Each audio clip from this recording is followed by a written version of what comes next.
सुप्रभात। वतन वालों, वतन ना बेच देना, ये धरती ये चमन ना बेच देना। शहीदों ने जान दी है वतन के वास्ते, शहीदों ने जान दी है वतन के वास्ते। शहीदों के कफन ना बेच देना।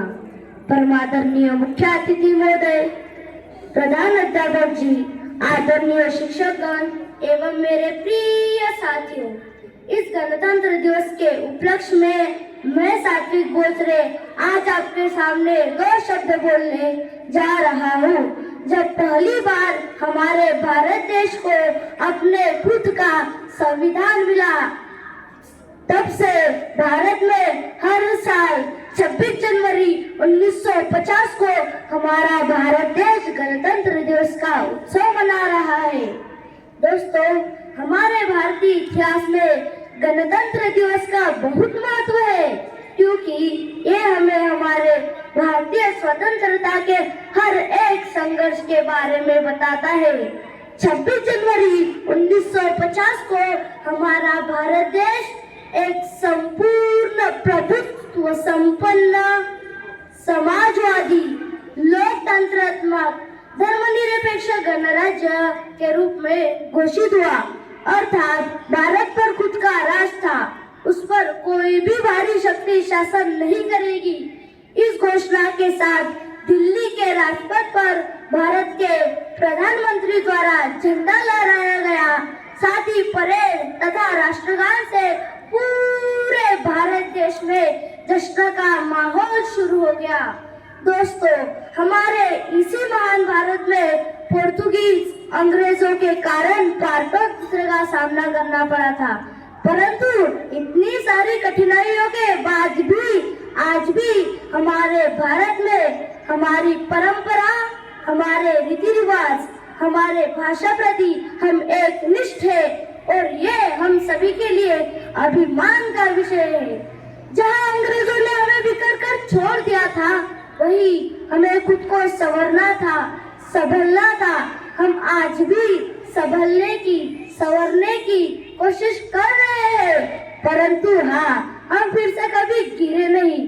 जो अंतरराष्ट्रीय मुद्दा है या आतंकवाद की समस्या या कोरोना जैसी महामारी, भारत की प्रणाली ने स्वयं को ही नहीं पूरे विश्व को बचाने का प्रयास किया है।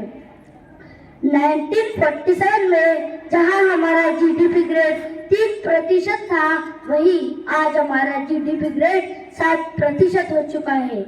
इन 76 वर्षों में 65% गरीबी कम होती हुई नजर आ रही है।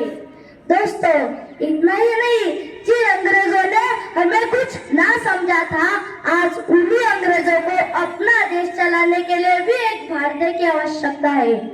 अगर हम 76 वर्षों की यात्रा के बारे में सोचे तो हमारा भारत देश साइंस, मेडिसिन, टेक्नोलॉजी में आगे निकल गया है, परंतु हमें भारत के दूसरे पहलू को भी समझना उतना ही आवश्यक है। हमें दूसरे पहलू के भी ओर देखना चाहिए। एक और जहाँ हम भौतिक समृद्धि की विशाल इमारतें बना रहे हैं, वही और हम दूसरी तरफ हमारे ही देशवासियों से हमारे ही संबंधों की को तोड़ा जा रहा है। जातिवाद, जाति भेद हमारी देश की एकता पर हंस रहे हैं। छत्रपति शिवाजी महाराज, रविंद्रनाथ टैगोर, लोकमान्य तिलक, डॉक्टर बाबा साहेब अम्बेडकर, महात्मा गांधी, स्वतंत्रवीर सावरकर हमारे देश के संस्कृति के वो सुनहरे पन्ने हैं, परंतु आज अगर हमने स्वयं उन्हीं सुनहरे पन्नों को जातिवाद में बांट दिया है, जिसको जातिवाद में बांट दिया है। अगर हमारे देश से भय, भ्रष्टाचार, असुरक्षा, बलात्कार को नहीं रोका गया, तो नए समाज का पुनर्निर्माण कैसे होगा? जिस कॉन्स्टिट्यूशन का लार्जेस्ट कॉन्स्टिट्यूशन होने पर हम इतना गर्व महसूस करते हैं, उसी पर हमारे forward chief justice M V. Ramanna थे। It's very unfortunately that even after 75 years of independence, very few people of India are aware about their constitutional right. तो मित्रों, ये हमारी जिम्मेदारी है। हम सब इस देश के नागरिक, ये प्रमाण जिन्हें सिर्फ सोच सकता है वो हम कर सकते हैं। इसीलिए राष्ट्र निर्माण तथा राष्ट्र उद्धार ये हमारा कर्तव्य है।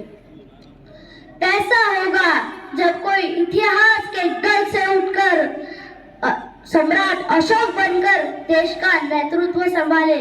कैसा होगा जब कोई स्वामी विवेकानंद जी की तरह उनको आदर्श रखकर अपनी मंजिल तय करेगा। कैसा होगा जब कोई डॉक्टर एपीजे अब्दुल कलाम की तरह अपने जीवन को देश समर्पण की भावना से देखेगा। और कैसा होगा जब कोई श्रद्धेय सरदार वल्लभ भाई पटेल की तरह अपने हर एक कर्तव्य से एक निष्ठ रहेगा। 21वीं सदी में अगर हम युवाओं ने साझेदारी निभाई तो निसंदेह मैं यह बात कहना चाहूंगा कि 19वीं सदी ब्रिटेन की थी, 20वीं सदी अमेरिका